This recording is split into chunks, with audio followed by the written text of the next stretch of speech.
बघा हा आहे समुद्र आणि हा आहे सूर्य.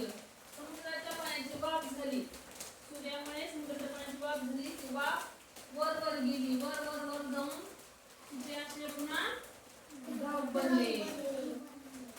आपले जलचक्र गेले ढगामध्ये, काय बनले तिथे मग हे ढग बनले आणि ढग कुठे गेले, पुढे पुढे वाहत वाहत जाऊन ते एका पर्वताला अडले. पर्वताला ढग अडले.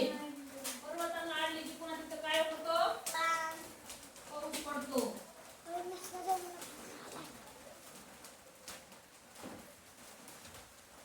ढग पर्वताला अडला की पाऊस पडला. मग हा पडलेला पाऊस असाच डोंगरावरून वाहत वाहत खाली येतो पुन्हा आणि जिथे उतार आहे तिथे पाऊस वाहू लागतो. मग जेव्हा हे जास्त प्रमाणात पाणी वाहतं तेव्हा ओहोळ नद्या यांच्या मार्फत ते पाणी परत वाहत वाहत वाहत आता समजा ही नदी आहे तर हे पावसात पडलेलं पाणी नदीकडून पुन्हा समुद्राकडे जातं. म्हणजे पहिल्यांदा पावसाच्या पाण्याची सूर्यामुळे वाफ होते, नंतर ते ढग बनतात, पुन्हा ते ढग इथे कुठे आले जातात